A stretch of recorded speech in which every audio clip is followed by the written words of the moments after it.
Yotanis karasasa jira turmaf silane intanuna mabarsa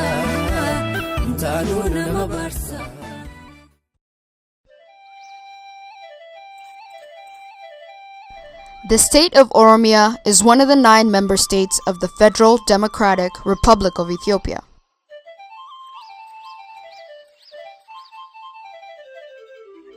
Article 49, Section 5 of the Ethiopian Constitution clearly states, the special interest of the state of Oromia in Finfinne, or so-called Addis Ababa, regarding the provision of social services or the utilization of natural resources and other similar matters, as well as joint administration matters arising from the location of Finfinne within the state of Oromia shall be respected.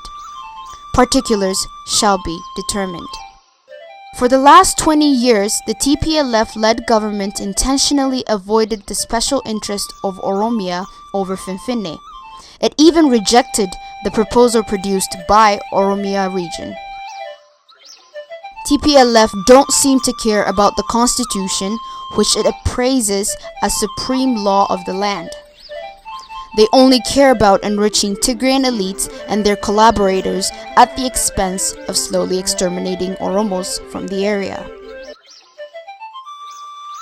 After exhausting their first round of land robbing in the city, this greedy TPLF government now wants to take control of the Oromia special zone surrounding Finfinne. How can they do that? Annexation of Oromia special zone to Finfinne through Addis Ababa integrated the master plan. Why do they do that? To fulfill their economic and political objectives. Economic objectives? TPLF wants to continue selling Oromia land to finance its government and enrich Tigrayan investors in the special zone. Political objective? To break Oromia into 2, weaken Oromos by dividing them, and continue ruling the country for a longer period. So, what is the impact of the master plan? Eviction of millions of Oromo farmers from their ancestral land, cultural genocide, economic impoverishment of Oromo farmers, violation of sovereignty of Oromia state, violation of the right to self-determination, and violation to human rights. How did the Oromos respond?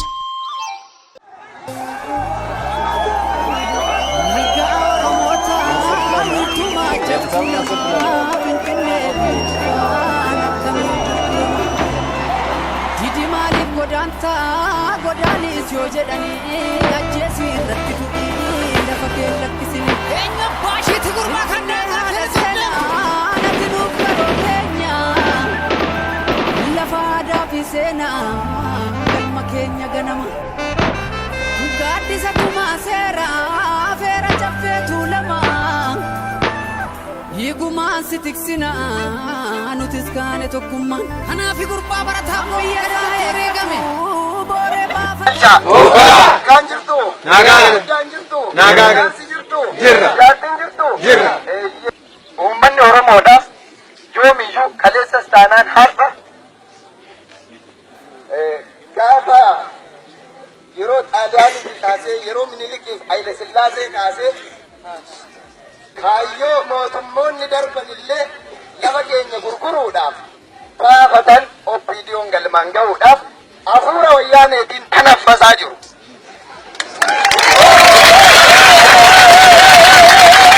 Kanaafuu oppiidiyoon as keessa turtanis bakka heetan jettanis ittiin isii yookiin banjii ittiin nutti hin banaddaatan.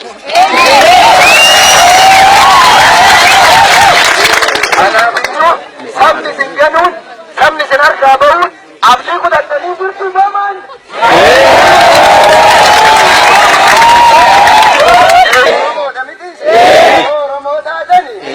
Oromoo taatani obbara obbolaaltanii jirtu dhimma chooftani.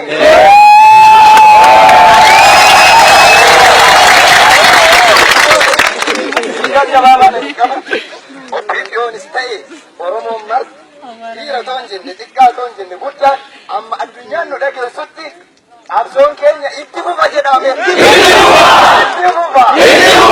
Viidiyoo dhagahi. Uummanni sirkaa ba'eera. Uummanni sirkaa ba'eera. Uummanni sirkaa ba'eera. Uummanni sirkaa ba'eera. Sirkaa sirkaa ba'eera. Uummanni sirkaa ba'eera. Sirkaa sirkaa ba'eera. Uummanni sirkaa ba'eera. Atis koomma kami sabatu. Atis koomma kami sabatu. Kooma siibaana. Siibaana siibaana. Kootuma kami sabatu.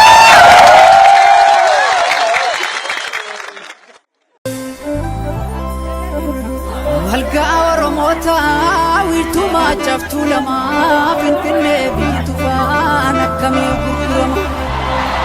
Didi maaliif godaanis yoo jedhanii ajjeesii irratti tuqanii lafa keellatti eenyuun baashiitti gurmaa kan deemaa keessumna naginuuf karoo keenya lafa aadaa fi seenaa galma keenya ganama. Gaaddisa tumaa seeraa feera caffeetu lama hiigumaan si tiksina nutis kaane tokkummaan anaafi gurbaa barataa mooyyeedhaa herreegame booree baafata ilmi guddifachaan as galee manni gubatee garte doormiin gubateera gudeedhaan hin dhalanne kanaaf saba doormiin gubateera fiigi osoo Oromoo ta'ee maaliif biyya gurguru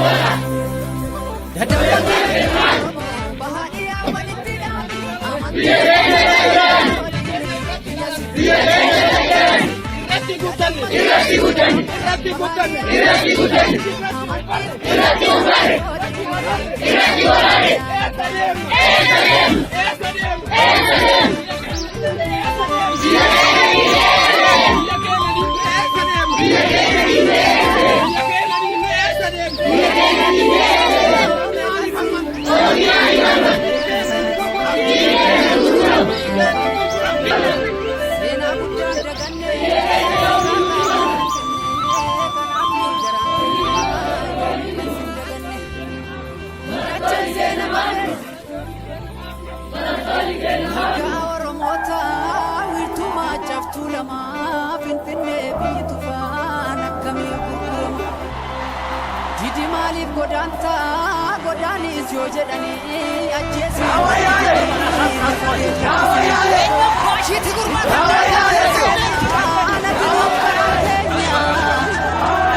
lafa aadaa fi seenaa galma keenya ganama. Gaaddisa tumaa seeraa feera caffeetu lama hiigumaan si tiksina nutis kaane tokkummaan anaafi gurbaa barataa mooyyeedhaa herreegame booree baafata ilmi guddifachaan as galee maaf nutti ta'a silmi gudeedhaan hin dhalanne kanaaf saba gurgura osoo Oromoo ta'ee maaliif biyya gurgura.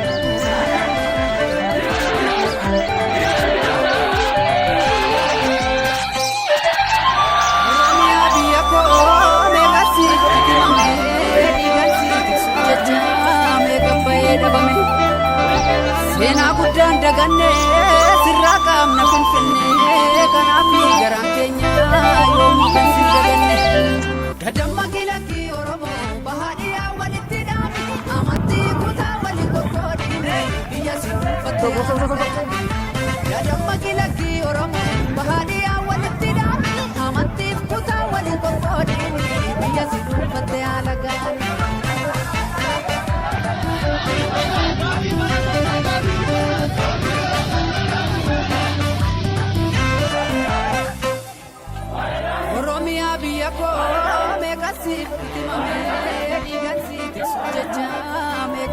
dhabame seenaa guddaan daganne sirraa qaamna finfinne kanaaf ni garaa keenya yoomuu kan sin daganne dachee seena qabeetti eesii dibadhu diina biyya keesseene injifannoo jedha gagarmaame wanna oromiyaa irratti warwaame gagarmaame wanna oromiyaa irratti warwaame gagarmaame wanna gimbii irratti warwaame gagarmaame wanna goree irratti warwaame gagarmaame wanna oromoo irratti warwaame gagarmaame siyaasa irratti warwaame gagarmaame wanna gimbii irratti warwaame gagarmaame wanna oromoo irratti warwaame gagarmaame wanna oromoo irratti warwaame gagarmaame injii boree irratti warwaame gagarmaame wanna moyaa irratti warwaame gagarmaame jammata qalii walitti dhaame gagarmaame wayyaa irratti warwaame gagarmaame iddoo kaachisee gaggeetti waame gagarmaame finfinnee oromiyaa irratti warwaame ilakkatti bareedu hidhannoo hidhamuu dhiigoota hidhamuu dhiigoota ilakkatti bareedu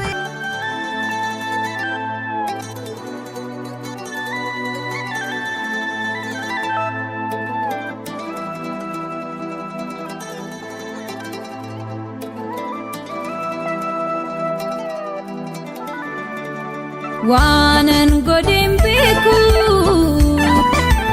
ilmoona deegaa malli maali miyaadalee kuumee maalaa maltee jarreen natti doltee.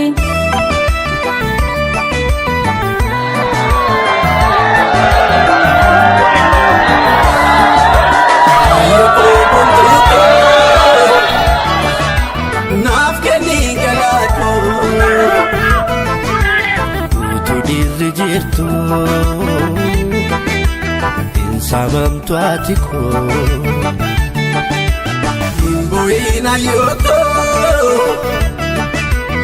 aduu si waraana eebbisii na ergee yoo sanirra aanaa Beela'ee boodee waan nyaadus dhabee kan dhuftuutu jaalee dhiisan keessa darbee. Ilmoo ijoolleetti yaakin du'uun barbaadu. Duu barbaaddu? Lubbuu tootan. Nan kennaaf daa'ima tooti. Beerra nan ta'e malee. Qabdu amma humna qabdu amma kunu jirtu. Laal. Fuuldura hiriiree asiin daa'ima tokko duuban daa'ima tokko nan adaana. Xiitiin meeqa na seena asiin. Nan adaana waa lubbuu toonan kennaaf daa'ima tooti. Maal ta'ee kan? Aadaa ormaan saamamtee deesseera lashee dhabdee boo'ittan gaafatanii boo'ittan gaafatinaa. Deenaf jalaa dhabee garaatu na gubataa jireenya addunyaa kanaa. Jara arginaan jala gadi qajeelee ariyaanii tokkosan malee dhagaa darbachuun qabu barsiisadha rakkoon qabu caanku.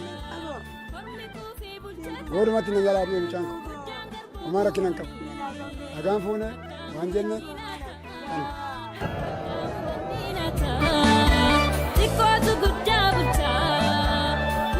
Kalawaayi adoo jirru Oromoo dhufanii tokkosan jedha.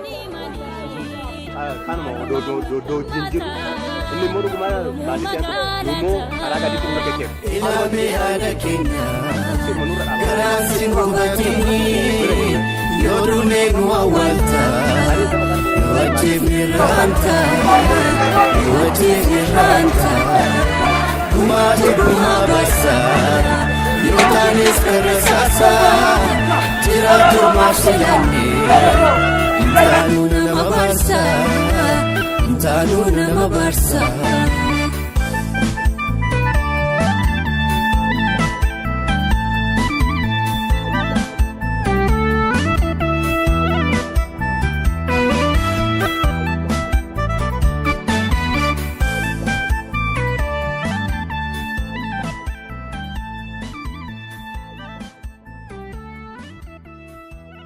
Ethiopia Rising. only really tells one story. And that story does not represent a majority of Ethiopia's population. In fact, the majority of Ethiopia's population, the Oromo, are not represented in many parts of Ethiopia's history. Are not represented now. And as things stand, won't be represented in the future. Weeks ago, protests broke out across Ethiopia's Oromia region. Oromia was a land colonized by Abyssinian settlers over 100 years ago with the help of European powers, merging many indigenous lands together and calling it Ethiopia. So, why are students protesting? Because the Ethiopian government has reintroduced a plan to expand the capital city, known to the world as Addis Ababa. But known to the indigenous owners of the land, the Oromo, as Finfinne. Over the last 10 years, Oromos have lost 2 million hectares of land. And this plan to expand the capital city will lead to the displacement of over 2 million more Oromo farmers. The historical expansion of Addis Ababa has already seen several Oromo clans disappear. And this is only going to continue if nothing's done. And as a result of this very real threat of economic and cultural genocide, university students, high school students, and primary school students have made up a majority of those leading protests across the country. Oromo athletes, farmers, and the residents of the towns at threat have joined this call for justice. But nobody's listening, especially the Ethiopian government. Peaceful protesters are being killed, beaten, and arrested. Routinely, systematically. And this is an all too familiar story. In May last year, similar demonstrations erupted, again led by peaceful student protesters. Dozens were killed, many more were injured, and hundreds were arrested. Some are still behind bars, without being charged or given the right to a fair trial. And it's happening again. But this time, the call is louder, clearer, and more powerful than ever. Students are chanting messages declaring that if their ancestral land is taken away from them, then they really have nothing left to lose. So what do we know for sure? We know if there's anything that's going to make these Ethiopian leaders reconsider its violent dissent against these students, it's collective, global dissent. We are well aware that making this video is not going to stop the Ethiopian government from moving forward with these land grabs. But maybe, just maybe, if they know the world is watching, they'll think twice before gunning down high school students for exercising their basic human rights. So get on Twitter using the hashtag Oromo protests. And help us put pressure on the BBC, Reuters, Associated Press, Al Jazeera and CNN to help amplify the voices of East Africa's largest ethnic population as they call for justice. I stand with Oromo protests. I stand with the Oromo protests. I stand with the Oromo protests. I stand with the Oromo protests. Do you?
Stop killing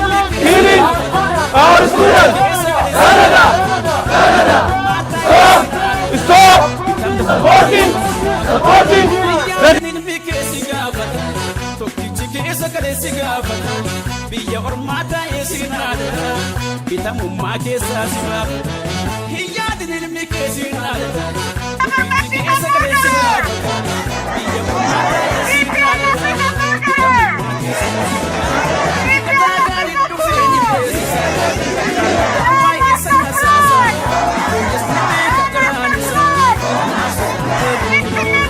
namni hundee maal dubbata gatu waa'ee keenya osoo feena namni wajjaan isan keessaa namni hundee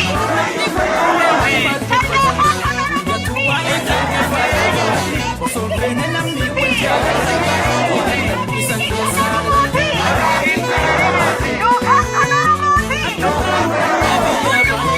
biyya namaa keessa uffata biyya nama ammaaf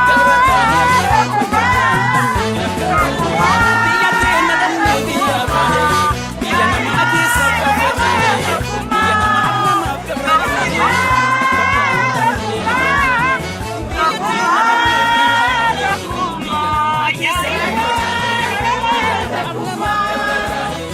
akka taanu dhabnee akka taanu